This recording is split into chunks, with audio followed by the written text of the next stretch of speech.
A gente vai agora com uma notícia de internacional. A advogada argentina acusada de injúria racial contra funcionários de um bar em Ipanema, na zona sul do Rio de Janeiro, divulgou um vídeo afirmando que ela está, aspas, desesperada e morta de medo. Agostina Paes virou ré no caso e teve a prisão preventiva decretada. Ela postou a mensagem nas redes sociais depois de ser notificada sobre a prisão. A advogada afirmou que está usando tornozeleira eletrônica e permanece à disposição da justiça desde o primeiro dia. Aspas, não posso falar sobre o que aconteceu, só espero que tudo seja esclarecido e resolvido da maneira correta. Vamos ver o vídeo dela. Agostina Páez, acusada de injuria racial en Brasil, en este momento recibió una notificación que hay una orden de prisión preventiva para mí por peligro de fuga, siendo que tengo una tobillera electrónica puesta y que estoy a disposición de la justicia desde el día 1. Se están vulnerando todos mis derechos, estoy desesperada, estoy muerta de miedo y hago este video para que se haga eco de la situación que estoy pasando. A Argentina foi gravada praticando ofensas racistas na saída de um bar no dia 14 de janeiro deste ano. Vamos ver o vídeo.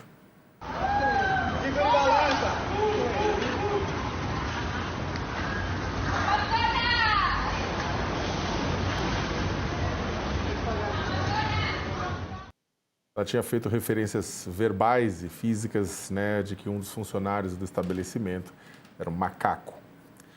Ela só prestou depoimento 3 dias depois, quando teve o passaporte apreendido para não deixar o país, e isso gerou uma onda de indignação no Rio de Janeiro e no resto do país. Para comentar este caso, chamo agora para se unir a gente, Amanda Cotrim, colunista do UOL, lá em Buenos Aires. Amanda, bom dia, seja bem-vinda, obrigada aqui pela presença. Bom dia, Sakamoto, bom dia, Josias, bom dia, audiência que acompanha a gente ao vivo. O que você traz para a gente sobre esse caso, Amanda? Então, Sakamoto, a Agostina ela tem usado bastante as redes sociais ultimamente para se manifestar. Depois que ela publicou esse vídeo de 21 segundos, ela postou nas stories apontando contra o Barzinho em Ipanema. Ela cita o bar, inclusive, que aconteceu toda essa confusão aí que ela está envolvida. Ela cita o caso da morte de um argentino em 2017, que morreu depois de uma briga nesse mesmo local. Ela pede para que as pessoas reparem nas resenhas negativas que o estabelecimento recebe na internet, numa clara mensagem aí de apontar contra o estabelecimento, mostrando que o lugar não oferece segurança para os clientes e para os funcionários.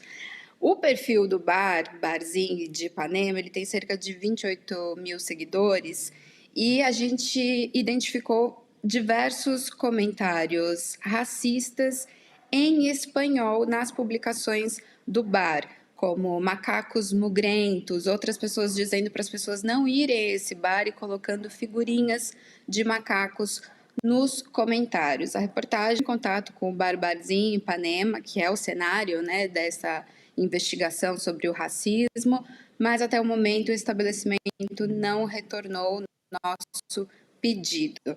Como eu disse, ela vem se comunicando, a Agostina vem se comunicando pelas redes sociais. Recentemente, ela também publicou uma stories com a camisa da seleção brasileira e ela diz o seguinte: estou aqui com a camisa do Brasil como se eu não tivesse sendo presa e como se eu não tivesse sendo odiada por 100% dos brasileiros.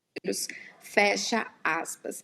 A imprensa argentina, a defesa da Ana Paz, disse que entende que a prisão preventiva é uma exagerada, sempre esteve à posição da justiça, sempre prestou esclarecimento e que não há risco de fuga. A notícia repercutiu no Brasil, repercutiu imediatamente aqui na Argentina, nas sociais, na imprensa. Alguns jornais, inclusive, chegaram a produzir contos em suas páginas, nas redes sociais, como uma espécie de manual para orientar o argentino que vai fazer turismo no Brasil, dizendo para eles exatamente as palavras que eles não devem usar e comportamentos que eles não devem ter no Brasil para não correrem o risco de serem presos, acusados de racismo. Sakamoto. Amanda, como é que está a reação? Porque é o seguinte, ela é, como você mesmo tem falado para a gente aqui, ela é uma influenciadora conhecida em Buenos Aires, tem bastante seguidores na Argentina. Como é que está sendo a reação a política argentina está se manifestando? Porque antes o presidente Milei estava evitando tocar no assunto, né? Como é que está a situação da política argentina, das pessoas na Argentina? Estão defendendo ela, estão criticando, ou é um não assunto por aí?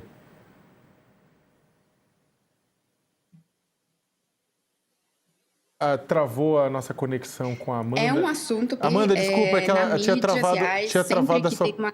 Amanda, tinha travado a sua conexão, a conexão não está muito bem.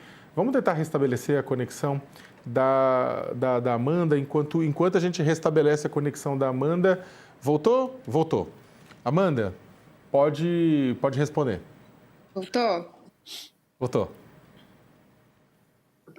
A repercussão argentina, ela é plural e direta quando tem uma novidade aí no Brasil.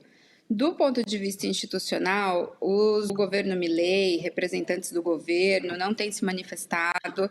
Inclusive, o pai da Agostina disse para a imprensa local que a filha dele se sente abandonada pelo próprio país. Nas redes sociais e nas ruas aqui mesmo de Buenos Aires, o caso divide opiniões.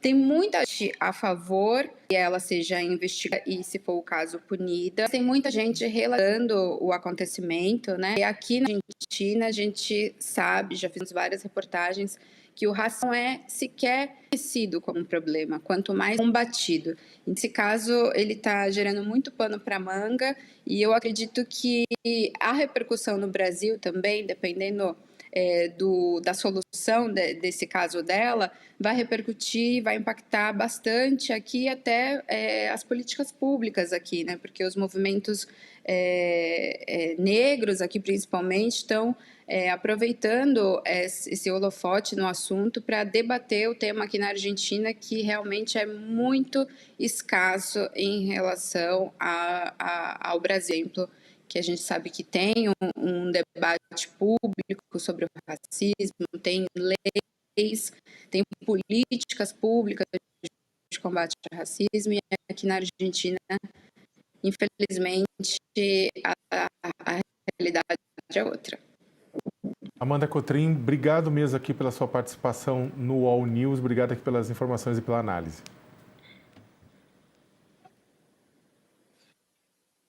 A gente, até pede desculpa para a Amanda e para o pessoal que acompanha a gente, que o sinal ele não estava dos melhores, ela estava em Buenos Aires, a distância não justifica, mas acontece, né? A internet ela é muito doida, ela é instável. Josias, esse caso deu pano para manga, esse caso está dando pano para manga, né? Como é que você avalia, né, os dobramentos desse ato de injúria racial? Acho que os desdobramentos são adequados, Sakamoto, você diz, deu pano para manga. De fato deu. Agora, a personagem, essa cidadã argentina, ela forneceu o tecido, né? E está agora sofrendo as consequências dos seus atos, né? E é preciso que fique claro se na Argentina racismo não é crime, aqui é, né? E foi uma conquista que demorou muito a ser obtida pela sociedade brasileira, o reconhecimento de que racismo não é uma conduta normal e aceitável. Agora, como disse, ela ofereceu material, porque esteve num bar e, na hora de pagar a conta, discordou do valor. E aí teve lá uma discussão com o gerente, estavam, no início, a coisa se concentrava na conta, de repente ela começou a ofender garçom, começou a ofender os funcionários do bar, foi alertada de que aquilo era uma conduta criminosa, deu de ombros para o alerta, chamou um garçom de macaco, começou a ser filmada, aí ela paga a conta, estava com as amigas e sai do bar, e filmada, fez gestos ofensivos, simulando movimentos de um macaco, chamou, voltou a chamar o funcionário do bar de macaco. Portanto, o crime existiu, está documentado e foi comprovado por uma investigação. Ela estava submetida a medidas cautelares, entre elas o uso de tornozeleira eletrônica. Por quê? Uma vez constatado o crime, ela precisa responder pelo crime. Então, agora, a promotoria no Rio de Janeiro considerou que a tornozeleira não é suficiente para assegurar que ela não fuja, ela não tem residência no Brasil, ela está aqui na condição de turista. Então, a promotoria considerou que o risco de fuga é latente. E sabemos todos que tornozeleira não é sinônimo de observância da cautelar. Ainda outro dia, um sujeito com tornozeleiro, o Silvinei Vasquez, foi recapturado no Paraguai, estava a caminho de El Salvador. Né? E outro tentou derreter, né? Exatamente, o outro tentou derreter uma tornozeleira. Vários personagens do 8 de janeiro, condenados ou ainda sob julgamento, estavam com tornozeleira e conseguiram fugir, para a Argentina, inclusive. Né?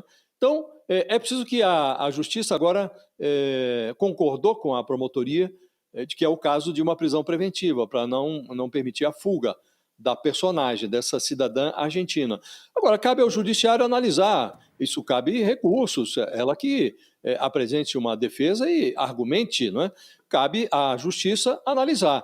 A tornozeleira, a polícia do Rio de Janeiro consegue assegurar que não haverá fuga? Se houver um mínimo risco de fuga, aí a prisão se justifica, uma prisão cautelar, para que ela seja de fato julgada. Porque, como disse no início, não dá para considerar crime de racismo, depois de termos conseguido, a duras penas, criminalizar essa conduta, não dá para uma estrangeira chegar aqui, fazer o que bem entende e não pagar pelo seu crime. Né? Então, o caso de fato está dando pano para manga, mas a personagem forneceu o tecido. Então, agora ela tem que responder pelos seus atos. Né? E não adianta ficar fazendo videozinho, posando de vítima. Os direitos estão sendo preservados, ela está submetida ao devido processo legal e precisa ser julgada com todos os rigores que a lei que criminaliza o racismo prevê. Aliás, são rigores muito brandos para a dimensão do crime. Né? Então, o caso requer rigor, está sendo tratado de forma rigorosa e assim deve ser, Sakamoto.